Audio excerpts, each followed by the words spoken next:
How to make a tutorial in Sway. Microsoft Sway tutorials. Chances are you learned something on the internet recently or tried to wait. What? I wanted to show you how I took an egg and flour to make pasta in 20 minutes?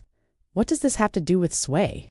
Well, it turns out it's a great platform for teaching or explaining something. Sway allowed me to insert pictures and video clips at key moments in the process where a visual really helped. I used a series of video clips I shot and edited on my phone. Then I uploaded them to YouTube. From there, I inserted them into Sway. You can also upload videos directly to OneDrive and insert them that way. Right here, you can see they're all in a grid, so they need to be structured a bit. I created headings with numbers to help guide the viewer through the process. Okay, adding images to headers really helps define the sections visually.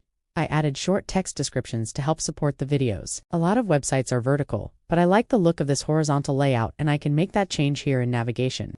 And as you move through Sway, you can play, pause, practice, and move on. That's really how we learn on the web now, and Sway makes that super simple. Whatever you want to explain or teach, Sway can help you structure it in a way that makes sense. Check out the other videos in this series by clicking on the thumbnails. Hopefully these videos will inspire you to try out Sway and share your own story. Thank you for watching us.